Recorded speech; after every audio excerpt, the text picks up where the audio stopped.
तांत्रिकचा तो शेवटचा शब्द आजपर्यंत गाववाल्यांच्या कानांमध्ये रंगीलापूरवर 2 आत्म्यांचा खौफनाक सावळी पसरत होती. सगळ्यांच्या हृदयामध्ये एकच प्रश्न होतं. एक तर रक्तिका होती आणि दुसरी भयानक आत्मा कोण आहे? दादा, रक्तिका कमी होती का की दुसरी आत्मा पण आली? दुसरी आत्मा तर रक्तिकापेक्षा पण शक्तिशाली आहे. तिनेच रक्तिकाला तांत्रिकजीच्या कैदीतून मुक्त केलं. रात्रीचा अंधार पसरलेला होता. प्रशांत आणि बबली रक्तिकाच्या राजबद्दल गपचूप बोलत होते. सगळ्यात पहिले आपल्याला माहिती करावं लागेल की दुसरी आत्मा कोण आहे जिने रक्तिकाला तांत्रिकजीच्या कैदीतून मुक्त केलं. दादा, जर का आपण रक्तिकाचा इतिहास माहिती करू तर दुसऱ्या आत्मेच्या बद्दल आपोआप आपल्याला समजेल. आपल्याला एवढं तर कळलं आहे की रक्तिकाला राजा रुद्रसिंगशी बदला घ्यायचा आहे. पण हा राजा रुद्रसिंग कोण आहे? हे तर आता लेखपाल अंकलच सांगतील. प्रशांत आणि बबली आता लेखपालच्या घरी आहेत, जिथे जुन्या राजची सावळी त्यांच्या बरोबरच फिरत आहे. काका, मला राजा रुद्रसिंग बद्दल माहिती पाहिजे होती की तो कोण होता, त्यांचा रक्तिका सोबत काय संबंध होता. हे ऐकून आता लेखपाल स्वतःकडे ठेवलेल्या जुन्या विवरणला वाचायला लागतात. खूप खोजल्यानंतर त्यांना राजा रुद्रसिंगचं नाव मिळतं. हो बेटा, राजा रुद्रसिंग रत्नाकर राजवंशाचे 14वे राजा होते. ह्यांचा रक्तिकाशी काय संबंध होता? ह्याच्यासाठी तुम्हाला रत्नाकर राजवंशवर लिहिलेली रत्नाकर ग्रंथ वाचावं लागेल. त्याच्यात तुम्हाला सगळी माहिती मिळेल. प्रशांत आणि बबली रत्नाकर संग्रहालयामध्ये जातात, जिथे जुन्या कागदांबरोबर एक खौफनाक सावळी सुद्धा लपलेली आहे आणि तिथे त्यांना ती जुनी रत्नाकर ग्रंथ सुद्धा मिळते.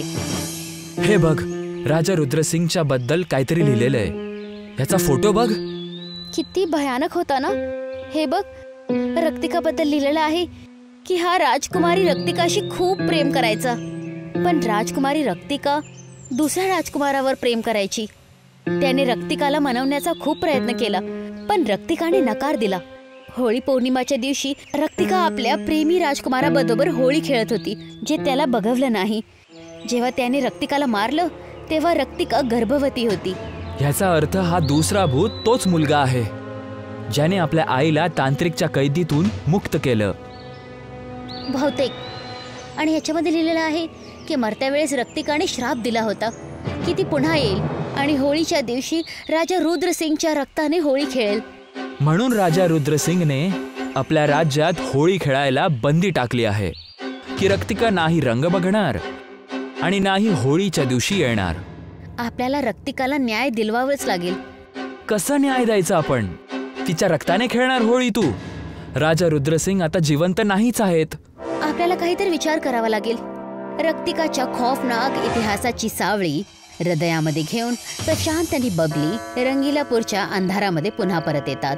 रात्रीचा अंधार खूप जास्त वाढला होता. प्रशांत आणि बबली जेव्हा घरी पोचतात तर बघतात की प्रीती घरामध्ये नाहीये. दोघांच्या हृदयामध्ये एक विचित्र भीती पसरलेली होती. आई, प्रीती कुठे आहे? आता कोणाला मारायला गेली? बाळा, माहित नाही कुठे गेलीये. जाताने मी घाबरून तिला काही विचारलं सुद्धा नाही. चला शोधूयात तिला. आज रात्री ती कोणाला मारणार आहे? प्रशांत आणि बबली प्रीतीला शोधण्यासाठी बाहेर निघतात. रात्रीचा अंधार गावावर पसरलेला होता.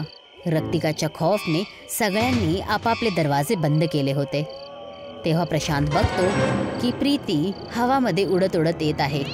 तिच्या हातामध्ये मुलांची खेळणी आहेत आणि तिच्या चेहऱ्यावर एक भयानक सावळी. घरी पुन्हा येऊन प्रशांत आणि बबली आपल्या आई बाबांना रक्तिकाचे काळे राज सांगतात. आम्ही रक्तिकाच्या बद्दल माहिती शोधण्यासाठी रत्नाकर संग्रहालयाला गेलो होतो.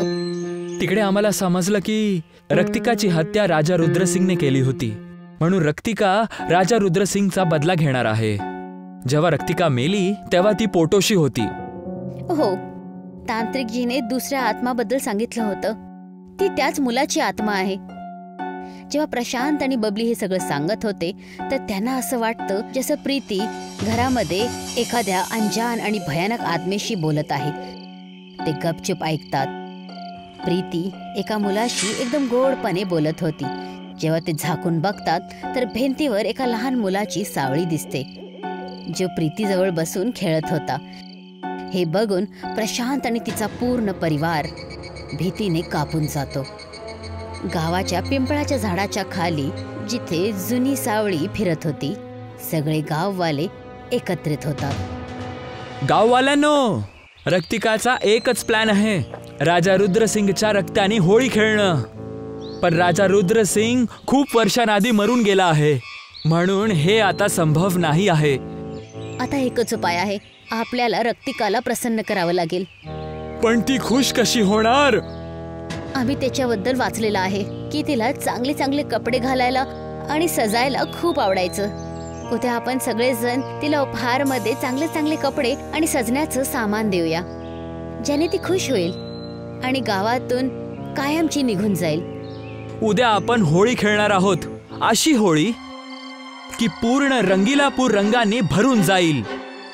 हे बघून ती स्वतःच येईल. मग आपण तिला मारून टाकूयात, ज्याच्याने ती खुश होऊन जाईल. आज रंगीलापूरमध्ये एक विचित्र उत्सवाचा माहोल आहे. सगळेजण होळी खेळण्यासाठी तयार आहेत, पण प्रत्येक हृदयामध्ये रक्तिकाचा खौफ आहे. सगळ्यांच्या हातांमध्ये रक्तिकासाठी उपहार आहेत. जसंच होळी सुरू होते, प्रीतीचे डोळे लाल होतात आणि ती हवामध्ये उडत उडत एक भयानक रूपामध्ये तिथे येऊन पोचते. जसंच ती येते, लोक तिला उपहार द्यायला सुरुवात करतात, ज्याने रक्तिका लोकांना काहीच नाही बोलत. रक्तिका, मला तुझं सत्य समजलंय. तुला राजा रुद्रसिंगचा बदला घ्यायचा आहे, पण तो आजपासून खूप वर्षांपूर्वी मरून गेला आहे. आणि आता तू क्रोधात निर्दोष गावकऱ्यांना मारत आहेस. हे गाववाले निर्दोष आहेत, खूप भोळे आहेत, ह्यांना नको मारूस. गाववाल्याने निर्णय घेतला आहे की गावात राजा रुद्रसिंगच्या मूर्तीच्या ऐवजी तुझी मूर्ती लागेल. तू भक्षक बनणं बंद कर आणि लोकांची रक्षक बनून जा. रक्तिका हे ऐकून खूप खुश झाली. ती प्रीतीच्या शरीरातून बाहेर पडते. प्रीती बेशुद्ध होऊन तिथेच पडते. गावातले सगळेजण रक्तिकाला तिच्या मुलाबरोबर वर जाताना बघतात, जिथे एक खौफनाक सावळी सदासाठी गायब होऊन जाते. तुम्ही लोक होळी का खेळत आहात? रक्तिका येईल ना? आता रक्तिका कधीच नाही येणार.